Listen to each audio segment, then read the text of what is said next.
Bonjour à tous, c'est Lily Moon. Je vous présente un comparatif entre le tarot arthurien de Claire Duval et illustré par Anna Tourian et le Tarot of Echoes de Anna Tourian.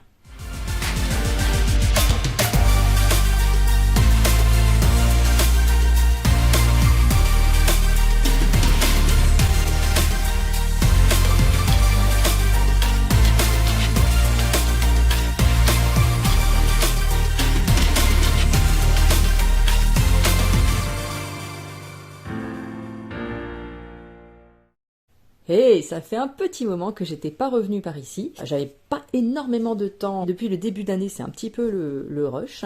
Mais me revoilà avec des jeux un petit peu en retard. Donc déjà, le tarot arthurien qui a eu son petit succès depuis qu'il est sorti.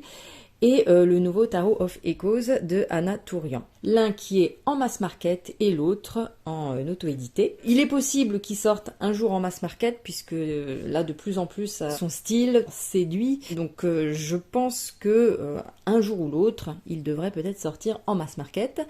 Sachant que l'un de ses premiers jeux, le Bonestone Tarot, doit sortir en mass market cette année. Alors, déjà pour le mass market du tarot arthurien, nous avons une énorme boîte qui est vraiment très jolie, très quali. Alors, on va mettre de côté juste le temps d'ouvrir ceci. Voilà.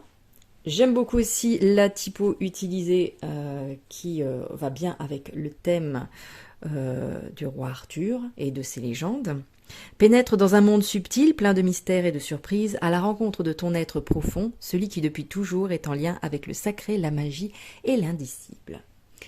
On a eu un très beau travail d'Anna Tourian sur les illustrations, mais on a aussi eu un très bon travail de Claire Duval sur l'écriture du livre, du livret, qui est très gros, très épais. Alors, je vais m'attarder un moment dessus parce que je suis pas forcément du genre à toujours lire les guidebooks, surtout les guidebooks de tarot. Mais celui-ci, eh ben, je le trouve vraiment exceptionnellement bien fait. Alors, déjà, il est facile à lire. La prise en main est très agréable. On a des illustrations pleine page d'un côté.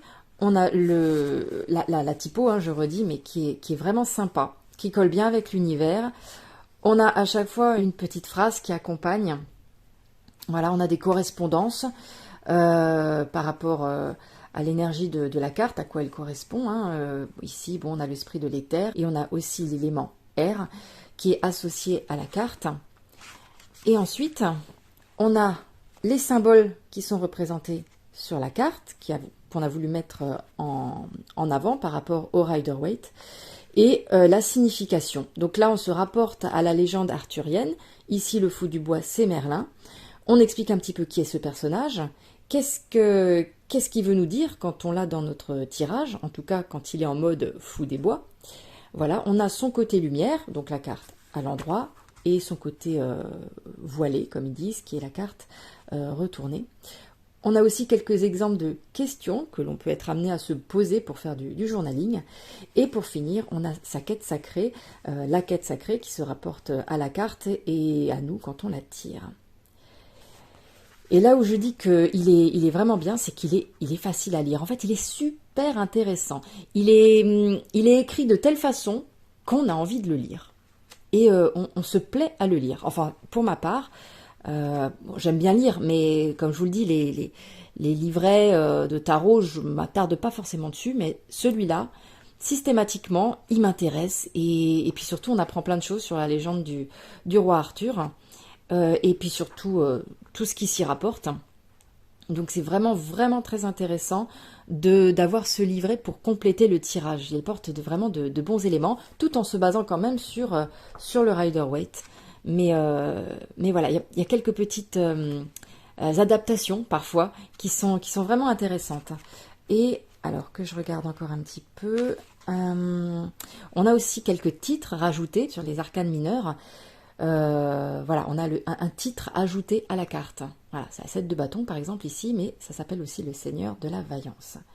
Voilà. Après, on a des associations aussi astrologiques. Voilà, après, qui ne correspondront pas forcément à tout le monde parce que voilà, certains les associent autrement. Mais voilà, ça donne des indications. Au tout début du livre aussi, on a un tableau récapitulatif avec des correspondances de dates, les arcanes majeures, les figures et les arcanes mineures. Voilà, à quoi elles se rapportent. Voilà, l'arcane majeur de l'empereur se rapporte à ce genre de figures et à ce genre d'arcane mineur. On a aussi quelques exemples de tirages qui sont sympas aussi. On en a pas mal. Hein. J'en avais fait un ou deux, franchement très sympa à faire. Voilà. Donc un livre vraiment très bien fait. Enfin, franchement, il est hyper séduisant comme livre.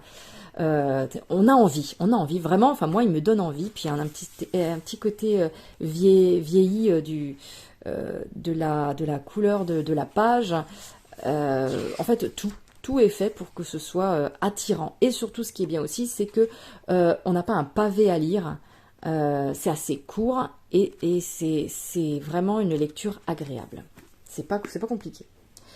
Voilà. Donc, forcément, il fallait une grosse boîte parce que c'est un gros livret. Et dedans, on a une autre petite boîte pour ceux qui n'ont pas envie de s'embarrasser d'une grosse. Après, honnêtement, il est classe. Hein. Ça fait très classe. Donc, on a une autre petite boîte. Voilà. Et c'est là où on va faire un petit parallèle avec le Tarot of Echoes. Ce sont, de base, ils n'ont pas le même thème, hein, déjà, mais comme le style se rejoint sur certains points, sachant que le Tarot of Echoes est un petit peu plus abstrait, sur certaines cartes du moins, un peu moins ancré aussi que le Tarot arthurien qui prend voilà son essence dans des légendes, où là on a quelque chose d'un peu plus spirituel peut-être aussi, pas pour toutes, hein, mais pour certaines. Donc je trouve ça intéressant de les mettre en comparaison, que vous puissiez voir un petit peu ce qui vous séduit le plus entre les deux. Si par exemple vous hésitez, ça peut arriver qu'on hésite entre les deux, et du coup voilà, vous pourrez faire votre choix. Donc on a deux boîtes qui sont différentes au niveau de l'épaisseur. Ça, c'est au niveau des cartes. Ah non, je suis en train de le secouer alors que c'est comme ça que ça s'ouvre. Voilà. Donc on a... Hop. Voilà, à l'intérieur, donc on a la signature de Anna Tourian 2024. Alors, déjà, voyons voir au niveau des tranches. Donc on a des tranches dorées pour le tarot arthurien. Et voyez l'épaisseur. C'est sans appel. Hein, voilà. Celui-là, il est quand même beaucoup plus costaud que celui-là. Les tranches sont neutres. Hop. Donc là, voilà, un peu plus costaud que là. Après, ça change pas grand-chose au niveau de la qualité. Hein, c'est une bonne qualité. Hein, voilà, elle est juste plus souple. Et au niveau, voilà, on a un fini légèrement mat pour celui-là. Celui-là, c'est pas vraiment glossy non plus. Peut-être un petit peu plus satiné. Ça glisse un petit peu plus peut-être. Là, c'est légèrement un peu plus rêche. Et encore. Ça se discute. Voilà. On y va. On va se rapprocher. Je vous montre aussi le dos. Voilà, on a des fleurs des deux côtés. Ici, ce sont apparemment les fleurs qui se trouvaient sur la table ronde, de ce que j'ai lu, il me semble. Voilà, du roi Arthur. Et celle-là, par contre, j'ai pas l'info. Et c'est parti, avec le fou des bois ici et le fou. Bon, celle-là est en anglais, hein, bien sûr.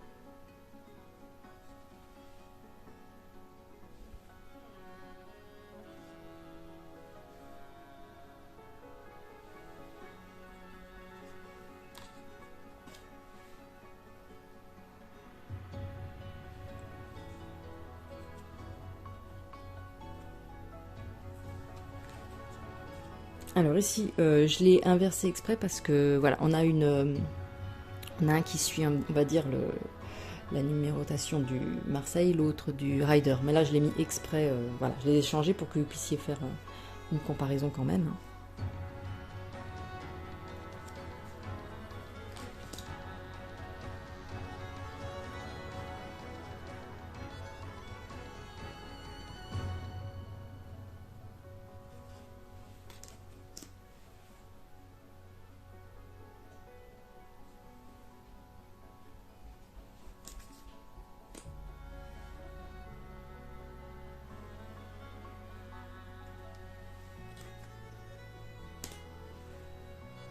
Ce pendu-là est assez surprenant et c'est pour ça que c'est intéressant d'avoir le guide pour comprendre un petit peu l'intention de Claire pour avoir choisi justement cette illustration du pendu.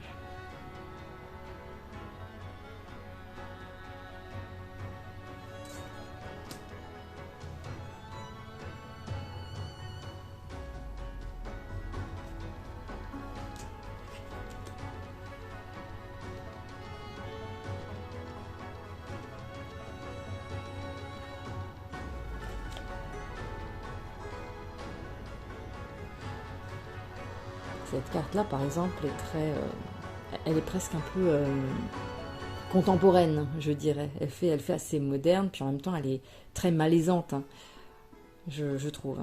Celle-ci, c'est un diable séduisant. Celle-ci, elle est vraiment, enfin, je trouve qu'elle est, ouais, elle met mal à l'aise. Elle a un petit côté plus abstrait, plus flou, moins défini.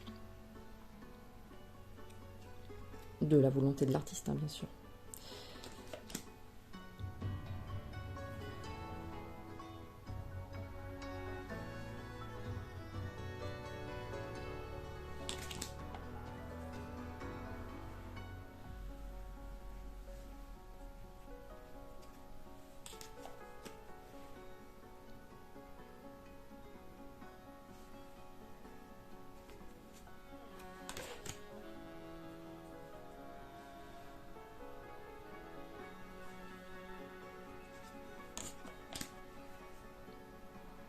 Donc on a le jugement et pour le tarot of Echoes, on a Awakening, l'éveil.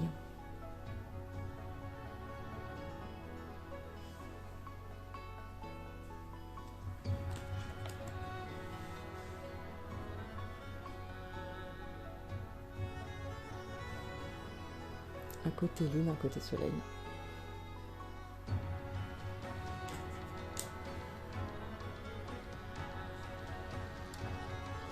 Donc on passe au bâton.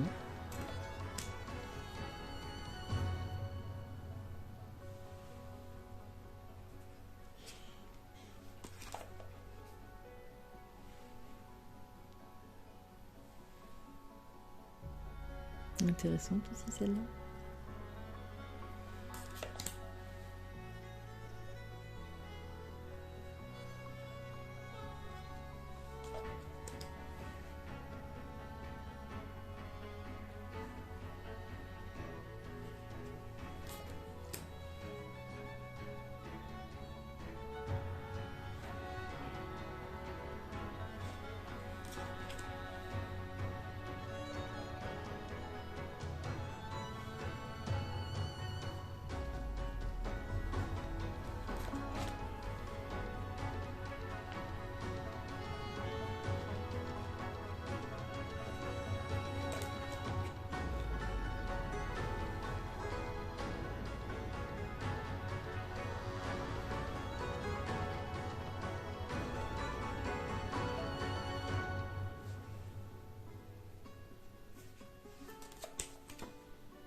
Pour le tarot arthurien, nous n'avons pas des valets mais des demoiselles.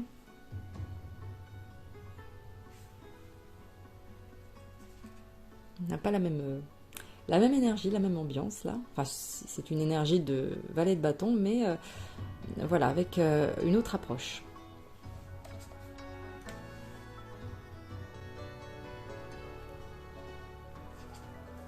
Là aussi, on a une reine de bâton beaucoup plus, comment dire, plus intériorisée, je dirais, avec une force de caractère, hein, une maîtrise de soi, peut-être par rapport à son âge, alors que celle-ci, voilà, elle glow, hein, elle a tout son feu, on voit qu'elle a une espèce d'aura qui, chez cette dame, cette plus ancienne dame, est plus maîtrisée. Voilà.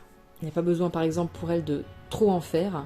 Elle incarne justement le feu rien que par sa présence, sans avoir besoin d'en faire trop ou de le manifester de façon visible.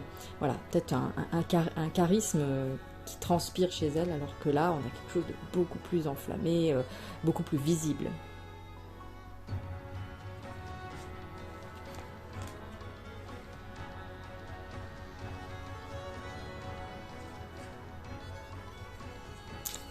On passe aux coupes.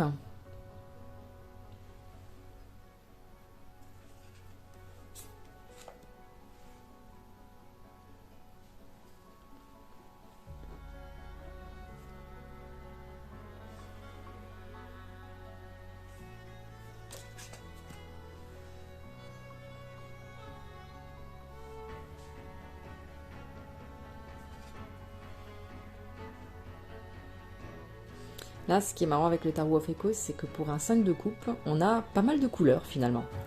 Là où généralement le 5 de coupe est plutôt avec des couleurs grises, sombres, tristes, là on a vraiment sur quelque chose d'assez punchy.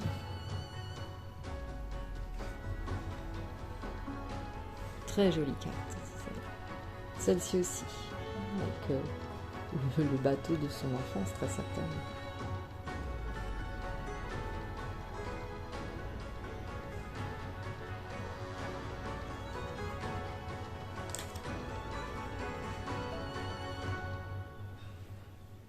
J'aime bien cet effet, de passer du gris vers les couleurs.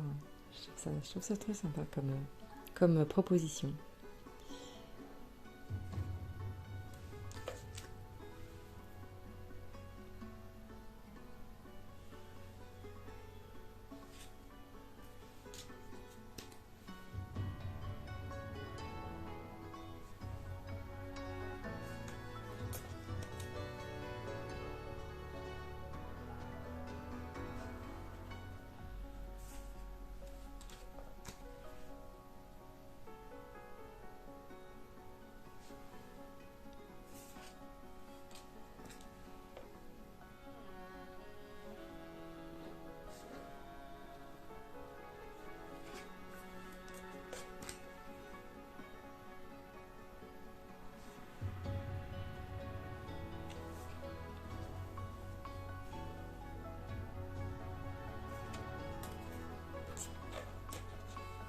Il est beau celui-là, très belle aigle.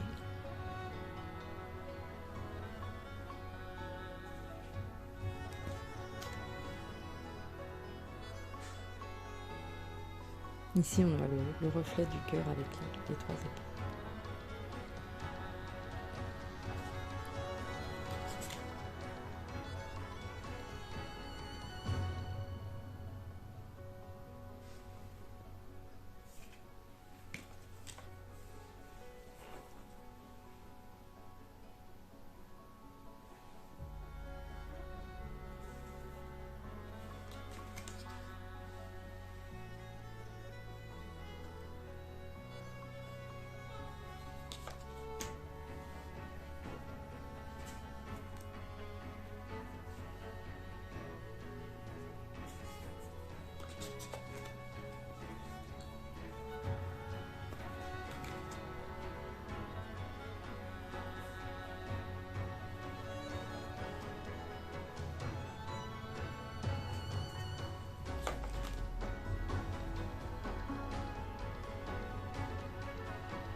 On passe au denier.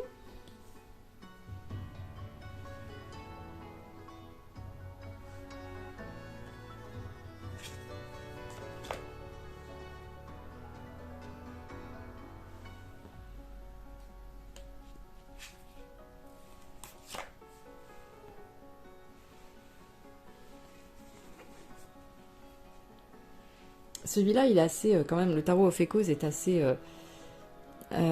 varié, parce que autant on peut avoir voilà, quelque chose, des illustrations qui sont très dans l'ancrage, autant d'autres qui sont plutôt, voilà, qui frôlent avec un petit peu le plus spirituel.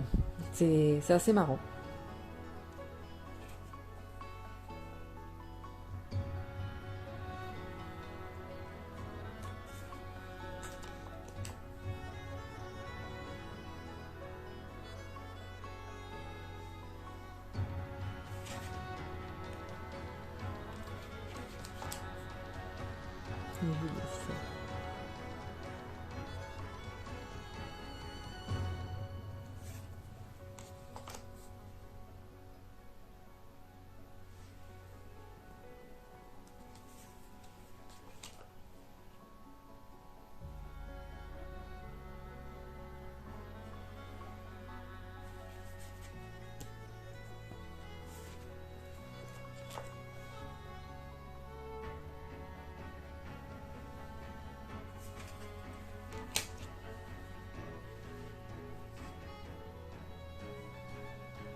Et voilà pour cette comparaison de jeux. Alors, très honnêtement, moi, voilà, les deux sont bien, hein. Il y a des illustrations que je préfère dans celui-là, d'autres que je préfère dans le tarot arthurien. Et en tout cas, j'espère que cette review comparative vous aura plu. Je vous fais plein de gros bisous et je vous dis à très bientôt. Prenez soin de vous.